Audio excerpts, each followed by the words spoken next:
Hello biology students. The last video I did, we kind of went through just the basics, kind of that overview of photosynthesis and kind of gas exchange in the leaf and explained what stomata were. So if you didn't watch that, please go back and watch that one first. Otherwise, this is going to be way too intense for you. Then going forward, we're going to talk a little bit about a lot more detail actually about how that energy actually is harvested from the sun and kind of what happens with it, the process that it kind of goes through in order to make the product of glucose. So light absorption, we said that process of photosynthesis really begins in chloroplast, in this magical substance called chlorophyll. And that's mostly true. We're going to talk in a little bit about some other pigments other than chlorophyll. But this is the light absorbing pigment. And this is actually what makes plants look green because it actually is green in color. So it's the light absorbing pigment that we find inside the chloroplast. And just a quick review of the visible spectrum. I'm sure you talked about this, maybe 7th grade life science, most certainly probably 9th grade physical science, but this is the electromagnetic spectrum that is visible, and these are the colors of the rainbow.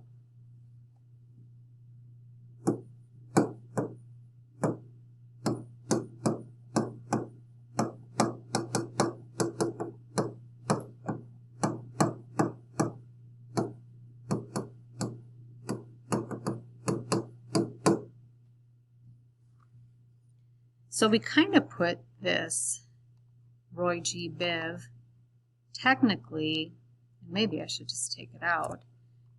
It's really just BV, blue violet. Some sources will say indigo goes in there, but really, apparently it doesn't. There's really only 6 colors. But Roy G. Biv, we just put the I in there actually because it's easier to say. Those are the colors of the visible spectrum. And when something looks green, like chlorophyll does, it means that it actually doesn't absorb very much of the green light, and it reflects most of the green light. So the reason chlorophyll looks green is because it actually doesn't absorb green light. The grana, and you're going to draw a picture of this. Actually, maybe we should do that next so you can kind of... No, we'll wait. We'll do this first. All right, so grana are the thick stacks of thylakoids. I'll show you a quick picture. I am going to have you draw this in your notebook, but we'll go through some terminology here first. So the grana are the thick stacks of thylakoid discs found in that inner chloroplast.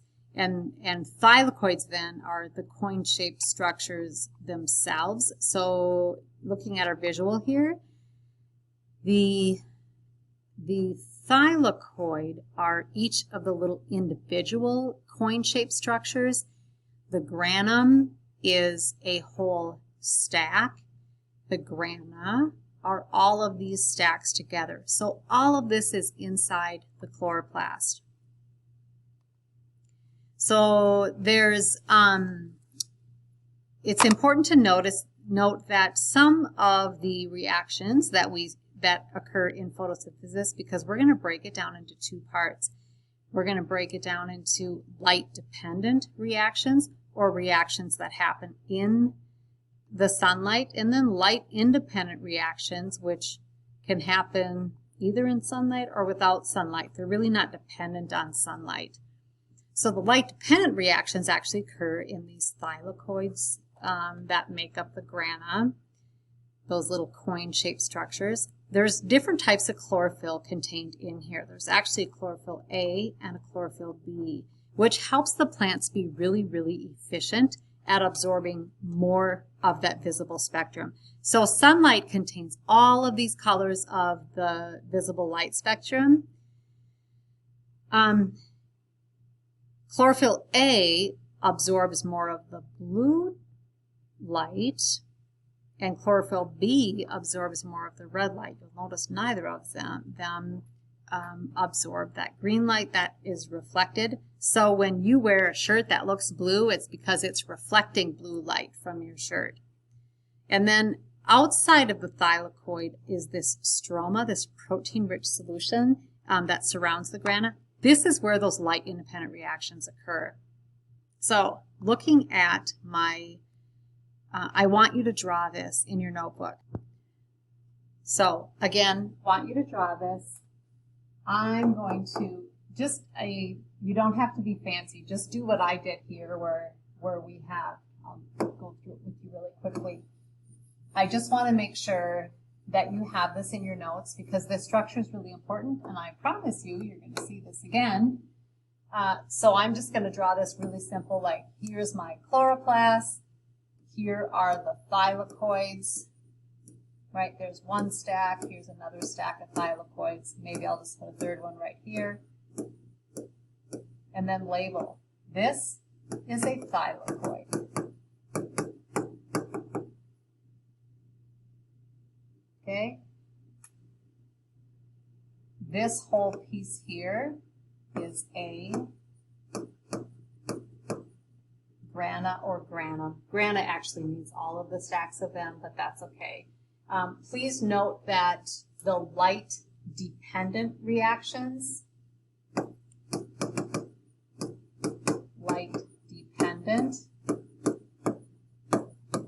sorry, I wrote right over myself, reactions occur here. In the stroma, right here, this is where light independent reactions occur. And we're going to talk about what happens in each of those. So light dependent, light independent. But you should have these things labeled. The grana, the thylakoid, the stroma, I forgot a letter, sorry, stroma, is this fluid outside, which we defined in that on the last page. Remember to pause this video whenever you need to. I'm just going to keep going.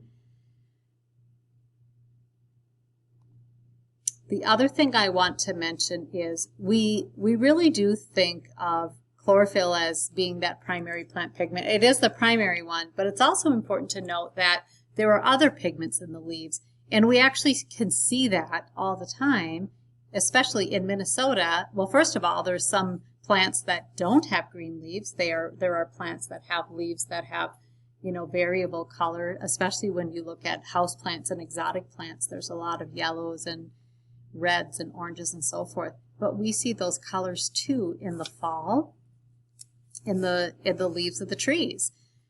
And what happens is these other pigments like carotenoids and xanthophylls are present in the leaves.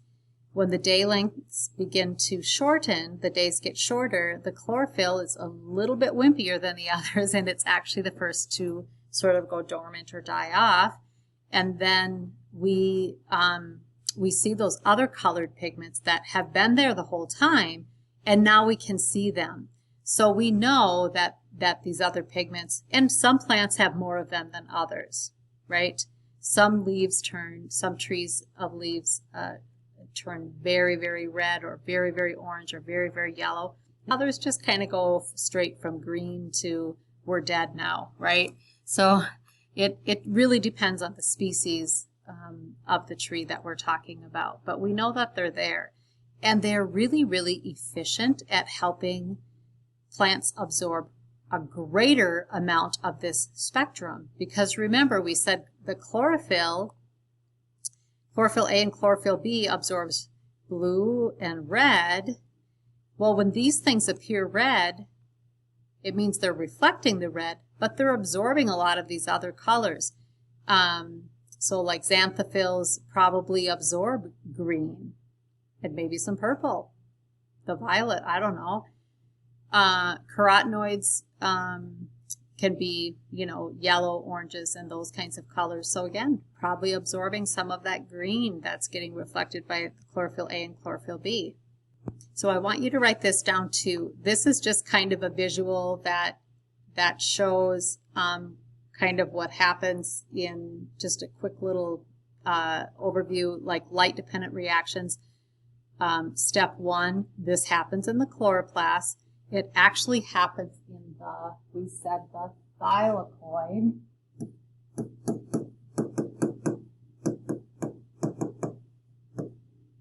And then this directly captures energy from the sun.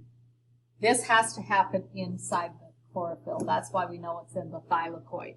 Light-independent reactions still happen inside the chloroplast, but it happens in this stroma fluid, okay, outside of the thylakoid. So this can only happen if this happens first. First, we have to capture the energy from the sun. Then we can take that stored energy and convert it into glucose. So that's what step 1 and step 2, or light-dependent and then light-independent reactions. Those are the two main points of those. So let's go really quickly, just through an overview of light-dependent reactions. So this really is where the energy from sunlight is captured. And this is also called, and it's an electron transport chain, meaning that it excites electrons and then they're transported through this chain of, or series of events that transfer it from one molecule to another and so forth. And it works to build up a charge on, within the membrane of the chloroplast itself. So, light-dependent reactions, again, convert that light energy to chemical energy when they capture it. The first stage converts sunlight to electrical energy, also called electron transport chain. And then the sunlight actually hits the chlorophyll molecule and it electrifies or excites these electrons. The second stage converts the electrical energy to chemical energy stored in bonds like NADPH. A little ATP is actually made, but it's actually used up in this process later, so we don't count it as, this isn't where most ATP is made. Remember, we said most of it's made in the mitochondria. We talked about that when we talked about cell organelles. And then photosystems, a photosystem is a unit of several hundred chlorophyll molecules and carrier molecules that are all kind of networked together. So this is one chlorophyll molecule, but a photosystem would be many of these that are connected and interact with each other.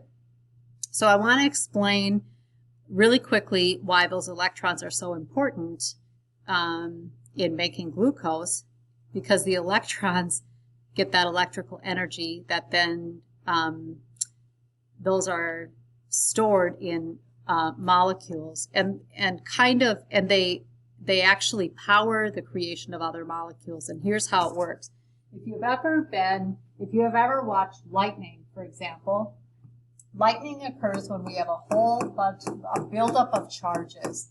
Like maybe in this area, in this cloud, we have a whole buildup of positive charges, and in this area, we have a whole buildup of negative charges. And when the buildup is great enough, all of a sudden lightning occurs, and a whole bunch of these negative charges get sent this way, and a whole bunch of these positive charges get sent this way, because remember, nature doesn't like that concentration gradient. Well, when that happens through a membrane of an organelle, there are enzymes on here. Let me pick it in color. There are enzymes on here that when electrons or protons, let's say there's more electrons outside of here, there's more protons inside of here, when these pass through the membrane to equalize that charge, it actually powers the creation of a molecule, and that's how some of these carrier molecules, like the NADPH, are actually created. So that's kind of an overview of those light-dependent reactions that are dependent on sunlight.